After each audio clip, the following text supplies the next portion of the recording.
హరి ఓం. గురు దక్షిణామూర్తయే నమః. వారాణసీ పురస్నాయి కుల్హాపురి జపాధరః. కుల్హాపురి జపాధరః మాహురీపురి భిక్షాసి సహ్యసాయి దిగంబరః. దక్షిణాచారులందరూ దక్షిణామూర్తినే ఆశ్రయించి ఉంటారు. కేవలం దక్షిణాచారులనే కాక వామాచారులను కూడా చెంత చేర్చుకున్నవాడు దత్తుడు. ఈ ఇద్దరు శాక్తేయానికి మూల స్తంభాలు. వారికి నమస్కరించి ముందుకు సాగుదాం. మనం ఇంతకు ముందు అచ్చుదేవతల గురించి ఎంత వివరిస్తూ వచ్చినా తృప్తి జనించక మళ్ళీ స్వరదేవతలకున్న పేర్లు లూకారము వరకు, లూంజికాదేవి వరకు వర్ణించి ఉన్నాం. ఇక ముఖ్య దేవత ఏకార దేవత. ఈమెను ఉపాసించుట మిక్కిలి దుర్లభం. ఈమెకు రేవతి అని కూడా పేరు. 10 ముఖాలు 20 చేతులు కలిగి త్రినేత్రయై సింహవాహనయై దర్శనమిస్తూ ఉంటుంది. ఈమె రక్తవర్ణ. కపాలమాలికలు వేలాడుతూ ఉంటాయి. మెడలో ధరించి భయంకరంగా ఉంటుంది. మరి ఆ ఈగలస్తేనే ఏ ఏర్పడింది. ఆ ఈ సంయోగమే ఏ. ఈ అంటే ఇంద్రత్వం కలిసి ఏకారము జనించింది. ఆ అమృతం ఈ మరి ఇంద్రత్వం కలిసి ఏకారం పుట్టింది. అనగా ఈమె అమృతాదేవికి పూషాదేవి. అది ముఖ్యం. ఈ అంటే పూష జన్మించినది.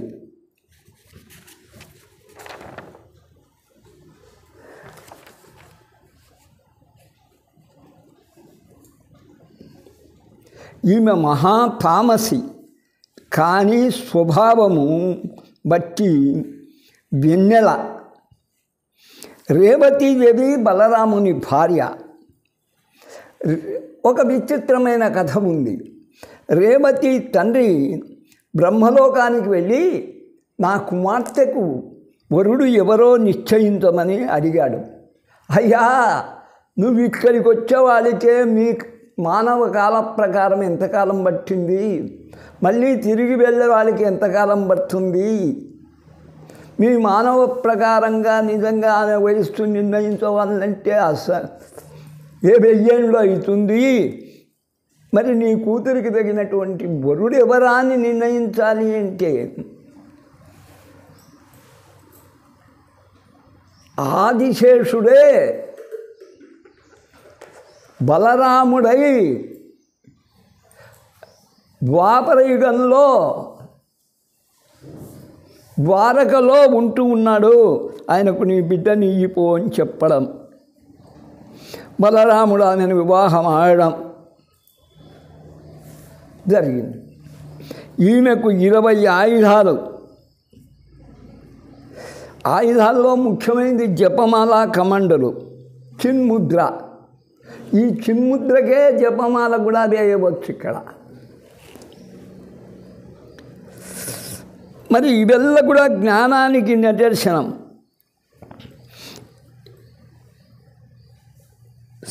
చిన్ముద్ర సరస్వతి కాక శంఖ చక్రములు వైష్ణవి. ఇట్లు ఈమె సాత్విక గుణోపేత, రజోగుణోపేతగా భాషిస్తూ ఉంది. ఇక ఐకారము. ఏకాక్షరో పరబ్రహ్మ అని సరస్వతి చెప్తూ ఉంది. ఐకారం కూడా, ఈమె జ్ఞానదేవత. ఈయనకు ఐకారానికి శుకరేవతి అని పేరు. శుకము తోడయింది రేవతికి. మళ్ళీ శుకశ్యామల ఉన్నట్టు సంగీతం కూడా ఈమెకు మరొక పేరు. 3 ముఖాలు 6 చేతులు కలిగి ఉంటుంది. ఈమెకు మయూర వాహనం సరస్వతి లాగా. ఐం సరస్వతి స్వరూపం అన్నాం. ఈమె 3 ముఖాలు ఉంటాయి ఈమెకు. గాయత్రి, సావిత్రి, సరస్వతిగా బ్రహ్మ విష్ణువులను సూచిస్తుంది. ఆమె జ్ఞాన, ఇచ్ఛా, క్రియాశక్తి 3 కూడా. ఐం హ్రీం శ్రీం అనేది ఈమె బీజాక్షరాలు. అయినను 3 ముఖాలు. ఐం విద్యకు, శ్రీం ధనమునకు, హ్రీం శక్తికి సూచకం. యూట్యూబ్ శ్రోతలారా, ఇక్కడ ఆగి చెప్పవలసి ఉంది. ఒకప్పుడు ఐంకార హ్రీంకార రహస్యయుక్త శ్రీంకార గూఢార్థ మహావిభుత్య ఓంకార మర్మ ప్రతిపాదనీభ్యాం నమో నమః శ్రీ గురుపాదుకాభ్యాం అన్న దానిని గురించి గంట సేపు ఉపన్యసిస్తే ఈరోజు చూసుకోవడంలే. అది 30,000కు చేరింది ప్రేక్షకులు, శ్రోతలు. ఆ స్థాయి చేరినటువంటి యూట్యూబ్ ప్రోగ్రాం ఇంతవరకు నాకు కనపడలే. మళ్ళీ ఈరోజుకి ఆనందపడుతున్నాను. దాదాపు 7,500 ఇప్పటికే చూచారు. ఇది కూడా 20,000 చేరుతుంది అనడంలో అతిశయం లేదు. వారం రోజులు ఓపిక పడితే. అందుకని అక్కడ ఐంకార హ్రీంకార రహస్యయుక్త అనే దాంట్లో రా అంటే అగ్ని, హ అంటే ఆకాశం, సా అంటే సలిలం, యా అంటే వాయువు. ఇప్పుడు చూడండి, రా, హ, ఆ అంటే అమృతతత్వం. పంచభూతాలు అందులో ఉన్నాయి. ఆ రహస్యం తెలుసుకోవాలి.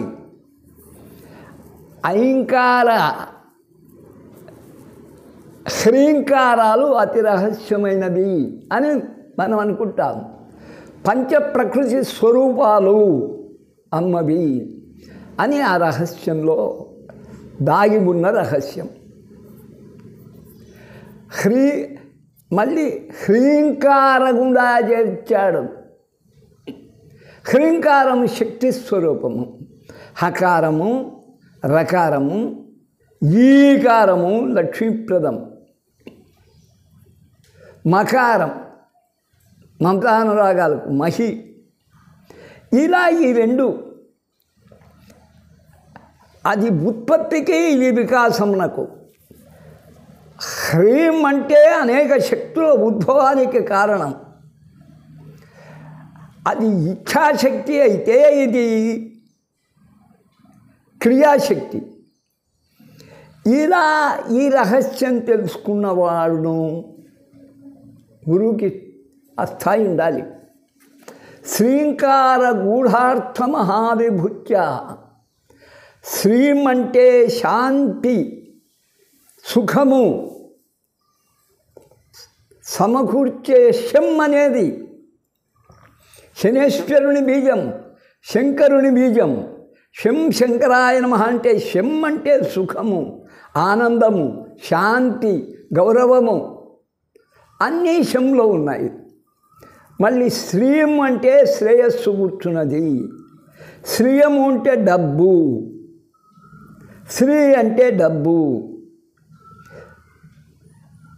శ్రీంకారంలో ఏముంది?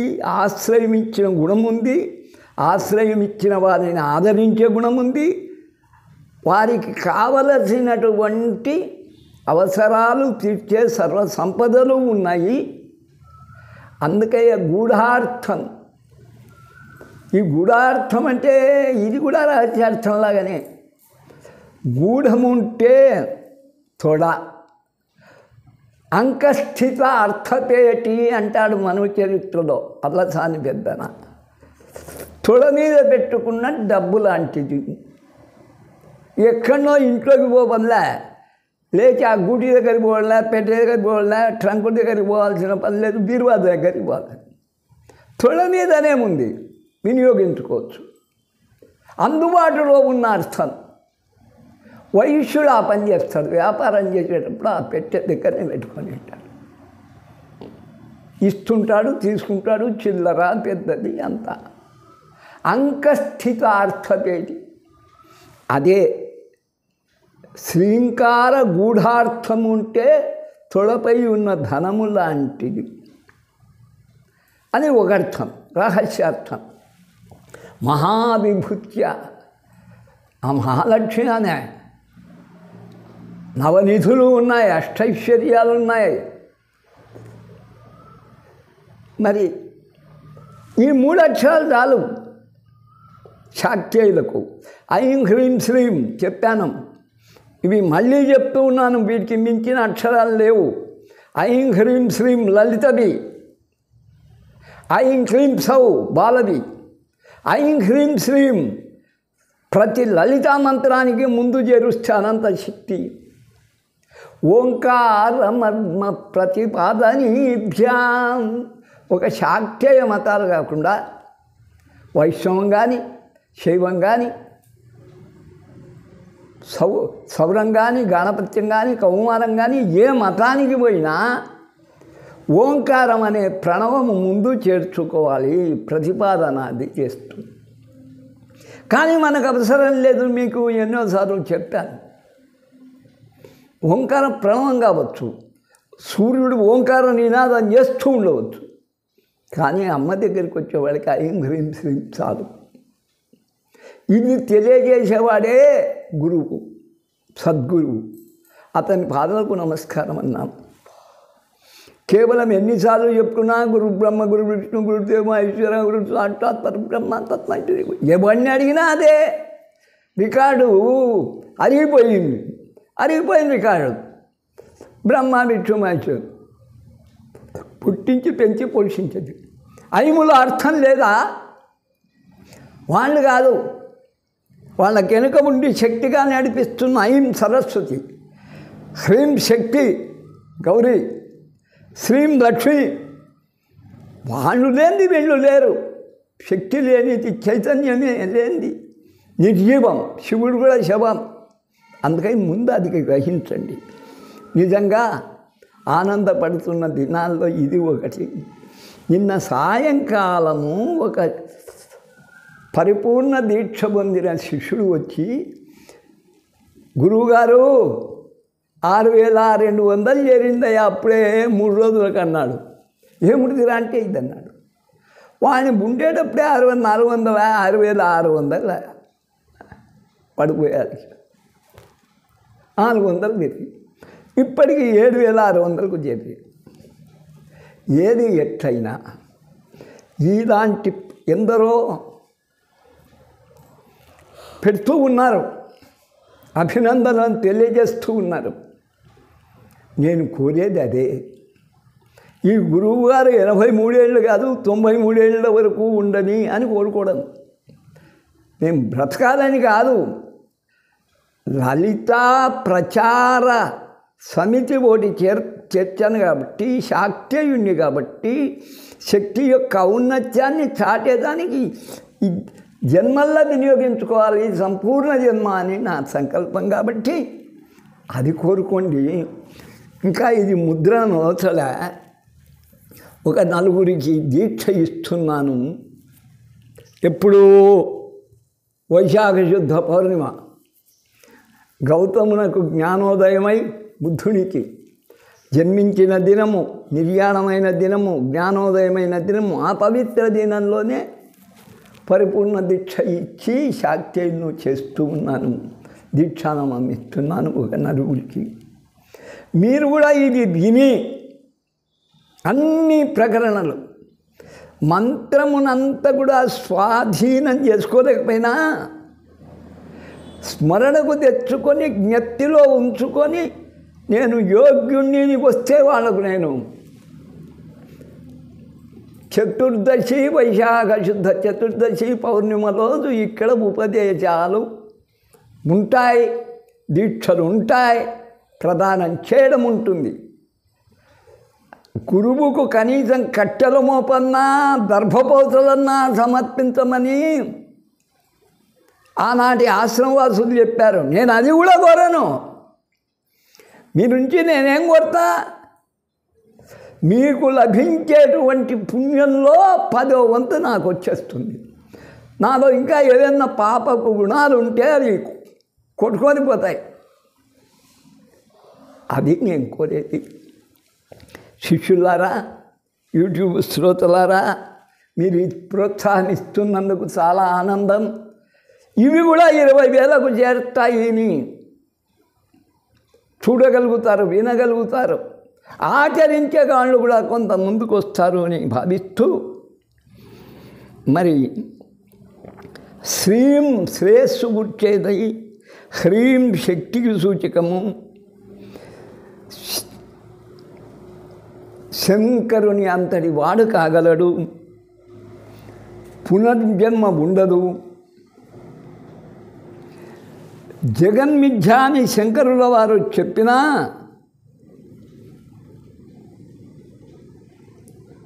ఆ మిథ్యలో తానెవడు అతీతంగా ఉండాలి కదా. పునర్జన్మ రాహిత్యం మరి కల్పించేదే అహంకార దేవత. సరస్వతి జపం చేసిన వారికి ప్రజ్ఞానం, సుజ్ఞానం, మోక్షం లభిస్తుంది. శంకరాచార్యుడు అంటాడు, కాలం ఎందుకు వృధా చేస్తావురా, భజ గోవిందం భజ గోవిందం గోవిందం భజ మూఢమతే అన్నట్టు నీవు నమ్మిన దైవాన్ని సేవించి తరించు. వృధాగా లోక కాలక్షేపానికి గురిగాకు. ఈ సినిమాలను గురించి మాట్లాడుకుంటే ఏమొస్తుంది? ఆ సినిమాలో నటించే ఆ స్త్రీల అసభ్యకర దృశ్యాలు చూస్తే ఏమొస్తుంది? అది ఈ లౌకిక విద్యలు మోక్షానికి పనికిరావు. కవులు, పండితులు అహంకారం ఆశ్రయించారు. భక్తి, కర్మ, యోగ, జ్ఞాన మార్గాల్లో జ్ఞాన మార్గం ముఖ్యం. 3 త్రివేదములను, గాయత్రి, సావిత్రి, సరస్వతి స్వరూపములను అహంకారం వెల్లడిస్తూ ఉంది. ఓం ఐం జపించిన సంగీత సాహిత్యములతో పాటు నాట్యకళ, లలిత కళలు అబ్బుతాయి. ఈమె మయూరవాహిని, అది విషహారి. ఈమె హంసవాహన కూడా కాగలదు. క్షీర నీర న్యాయంలో దుష్టులను కనిపెట్టి శిక్షించి, సజ్జనులను కనిపెట్టి రక్షించేది. అందుకై సంగీతంలో నెమలి యొక్క స్వరము షడ్జము, దాన్ని మించింది లేదు. సంగీతంలో నెమలి యొక్క సంగీతం చివరిది. అలాగనే మన అహంకార రూపిణి అయినటువంటి సంగీత సాహిత్య కళాజ్యోతి అయినటువంటి ఆ అమ్మకు పంచదశి సకల హ్రీం అని చివరిది.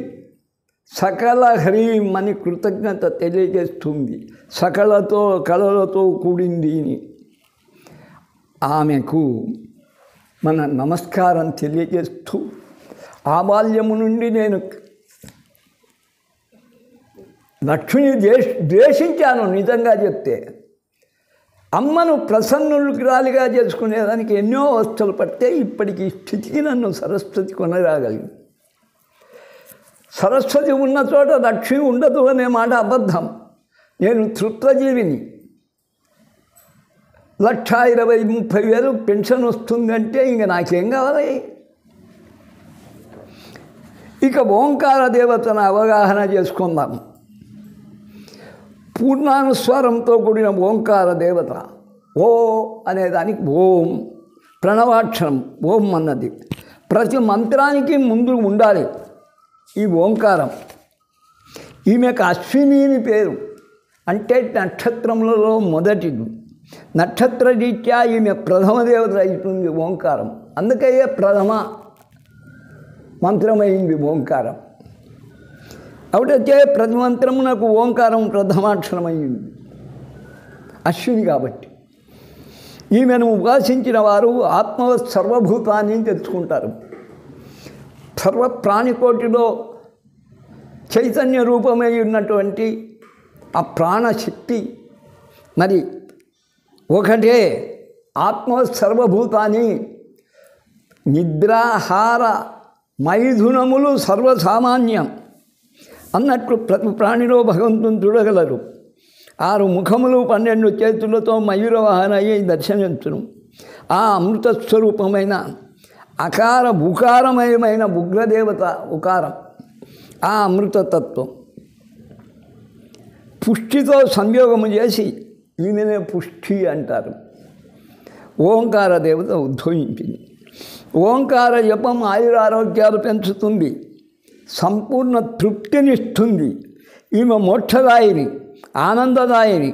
దశామహావిద్యల్లో తారాదేవి వంటిది. ఈమెను చైనా వారు సైతము పూజిస్తూ ఉన్నారు. లలితా భక్తులు ఈ తారాదేవి అమృత జలాశయమున నౌక పెట్టి భక్తులను దాటిస్తూ ఉంటుంది. శ్రీరాముని వలె భక్తులకు వైకుంఠము చేర్చగలదు. ఈమె ఆయుధములు పాశాంకుశము, త్రిశూలము, బాణము, విల్లు, కత్తిటారు, పుస్తకము, శంఖము త్రిమాత్రక స్వరూపాలు తెలియజేస్తాయి. ఇచ్ఛాజ్ఞాన క్రియాశక్తులు ఈమెలో ఉన్నాయి.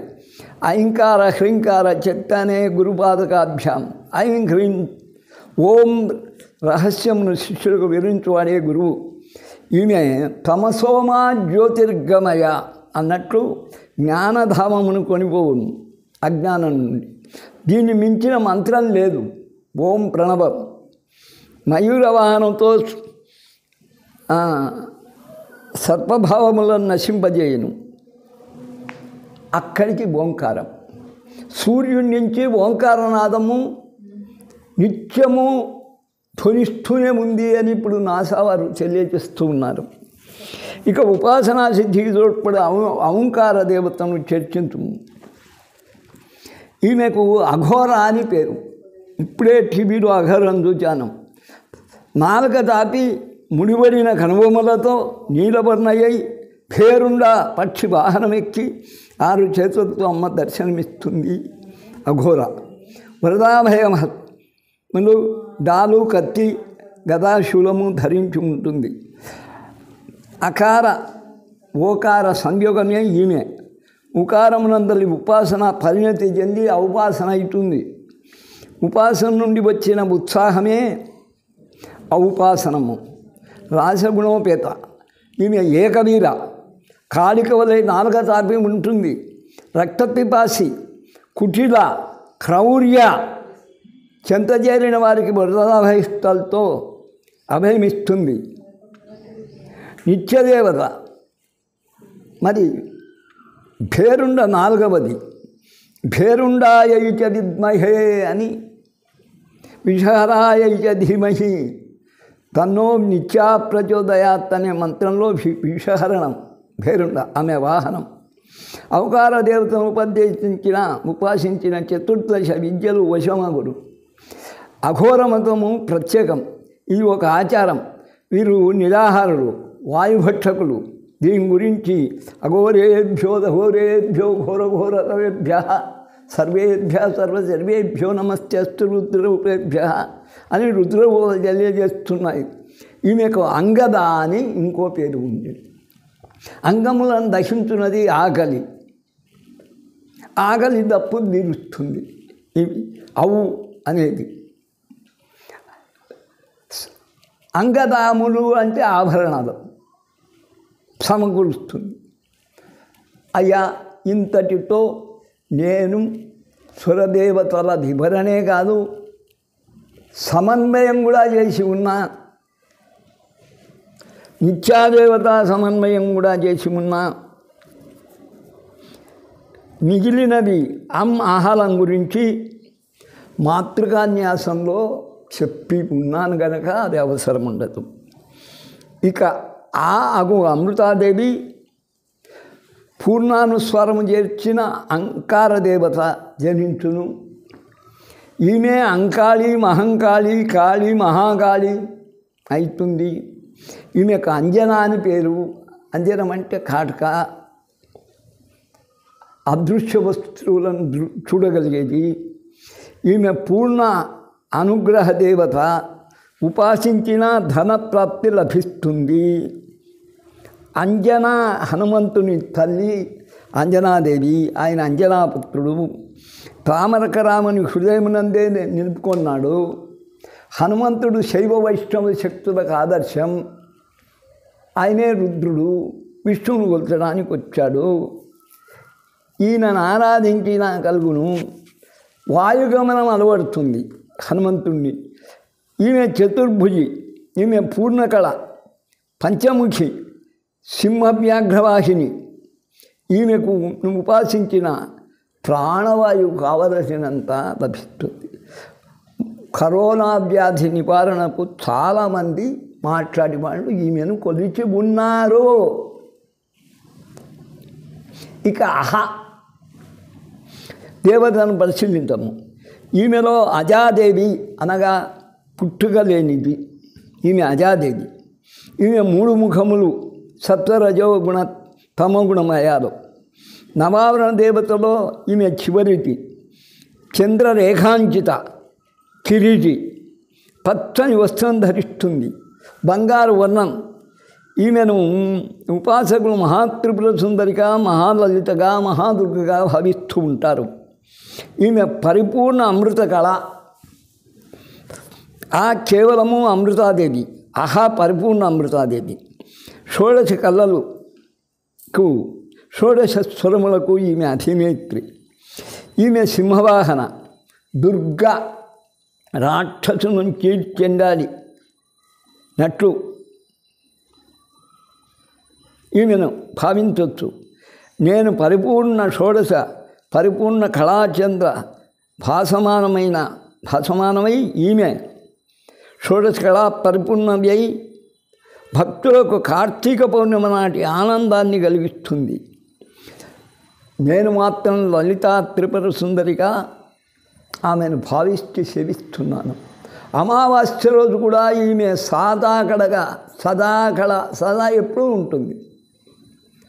పాడ్యమి, శుక్ల పాడ్యమి కాదు, అమావాస్య రోజు కూడా సాదాకడగా ఉంటుంది. నక్షత్రాల వెలుగులో అమావాస్య రోజు కూడా రాత్రి ఆ కాలం బండ్ల మీద ప్రయాణం చేసేవారు. అటువంటి అహాదేవతకు సహస్రకోటి వందనాలు అర్పిస్తూ ఇప్పటికీ స్వరదేవత రహస్యమంతా మీ చేతిలో పెడుతూ ఉన్నాను. ఇంతకు ముంచి వినవల్లంటే గురువే శరణ్యం. గురువు కడకు రాక తప్పదు. స్వరదేవతలను ఆరాధించిన వానికి ఎదురు లేదు. కవిత కలిగిన రాజ్యాధికారమేలా? కోమటి వేమారెడ్డి మోటుపల్లి దగ్గర విజయనగర రాజులతో ఓడిపోయి నిరాశా నిస్పృతలతో ఉండి కర్ణాటకముల మీద పగ తీర్చుకోవాలని అక్కడ డిండిమ భట్టును ఓడించమని అన్ని సదుపాయాలు సమకూర్చి శ్రీనాథ మహాకవిని పంపారు. డిండిమ భట్టు భార్యయే న్యాయ నిర్ణేత. వాడు గౌడ వంశీయుడు. ప్రాకృతం బాగా వచ్చు, కన్నడం వచ్చు, మరాఠీ వచ్చు, అంతేగాని సంస్కృతంలో పెద్ద పండితుడు కాదు. తెలుగులో అంతగానే కాదు. శ్రీనాథునికి ఉన్న ఆయుధం ఒక్కటే సంస్కృతం. చీల్చి చెండాడాడు. మూల భాష అది. ఈయనకు అవి ఎలా అర్థమవుతాయి. ఈయన కన్నడం వచ్చు, సంస్కృతం వచ్చు, ప్రాకృతం వచ్చు. ఓడించాడు. రాయల చేత, ప్రౌఢదేవరాయల చేత ఆయన ముత్యాల శాలలో కనకాభిషేకం చేసుకొని, మరి ఆ రోజుల్లో కవి సమ్రాట్, కవి సార్వభౌమ బిరుదు పొంది వెంటనే గుర్రం మీద వేగంగా పోయే రాయవారితో కోమటి వేమారెడ్డికి ఈ విషయం తెలియజేయిపో అని పంపాడు. ఆయన నిదానంగా రావాలి. ఆయనకో 50 మంది పరివారం పంపినారు. రక్షణ కదా, ఎవరైనా హననం చేయవచ్చు, చంపచ్చు. అడ్డిని మొబట్టు అనుయాయులు. ఆయన నిదానం వచ్చాడు. వచ్చేవాళ్ళకి 2 రోజులు ఇంకా ఆయన చేరుకోవాల్సింది. వారితో వచ్చేసింది. కోమటి భీమారెడ్డి తొడదరిచి మిస్సందువి, నా కవి వల్ల నేను కన్నడ దేశం పైన విజయము సాధించాను. ఆయన కవి సార్వభౌముడైతే నేను నృప సార్వభౌముడను అని చెప్పుకున్నాడు ఆనందం. అందుకని అవస్థలు వాళ్ళది కానీ ఈయనను పోషించాడు. ఈయన శత్రురాజులు ప్రేమించారు. రెడ్డి రాజులకు ఆ రోజు, ఇప్పుడు బెంగళరావు, ఇప్పుడు చంద్రశేఖరరావు, విరమలు పోతనను బాధించిందే వాళ్ళు. ఆ రాజులు శత్రువులు. దేవనకొండ అది. అక్కడికి పోయి కూడా శ్రీనాథుడు వాళ్ళని మెప్పించి సత్కారం పొందించాడు. ఆ వ్యక్తి కోమటి వేమారెడ్డి ఆస్థానివా అంటాడు మొదట. అటువంటి వాణితో కోమటి వేమారెడ్డికి చెప్పండి, మన ఉభయ దేశములు కలిసి ఉంటే రాజ్యములు మనపై ముసల్మానులు దండెత్తిరారు, మొఘలుల ప్రభావాన్ని అణచవచ్చు అని మైత్రి కోరుతాడు. అందుకని కవికెల్లా ఇవి సంప్రాంతించాయంటే కారణం ఐంకారం, ఓంకారం. ఇది గమనించి అభ్యుదయ పదంలో నడవండి. శ్రోతలారా, ఇక్కడికి స్వరదేవత రహస్యం ముగిసింది. వారి ఉపాసన లేకుంటే నా కంఠం 83 ఏళ్ళప్పుడు ఆడుతూ ఉంది అంటే మరి ఘంటసాల ఎంత గొప్పవాడు, ఎంత చక్కగా పాడినాడు. వెంకటేశ్వర కీర్తనతో ప్రారంభమైన ఆయన గళానికి తిరుగు ఉందా ఆ రోజు. కానీ చూడండి, ఆయన నిర్యాణం, థ్రోట్ క్యాన్సర్ వచ్చి చచ్చిపోతాడు. ఇంకా ఎంతో కాలం బ్రతికి ఉండవలసిన వాడు. మరి నేను అప్పుడప్పుడు నా గొంతు ట్రబుల్ ఇస్తున్నా పర్షన్ దగ్గుతో చెక్కు చెదరకుండా ఉంది, ఉపన్యాసానికి పనికి వస్తుంది. కానీ నాటకాల శైలిలో చెప్పగలిగిన పద్య రచనకు నావి ఎన్నో ఉన్నాయి. అప్పుడు అంబరీషోపాఖ్యానం నేను గానం చేస్తే మంత్రముగ్ధులు కావాల్సిందే నేను రాసిన అంబరీషోపాఖ్యానం. మరి ఈ స్వర నిబద్ధత, సుస్వరం ప్రసాదిస్తున్నటువంటి అకారాది స్వరదేవతలకును, వారికంతా మూలవృక్షమైనటువంటి ఆ బ్రాహ్మీ దేవతకు, వేదమాతకు నమస్కారాలు చెల్లించుకుంటూ మిగతా విషయాలు రేపు ముచ్చటిస్తాం. సర్వే సుజనా సుఖినో భవంతు.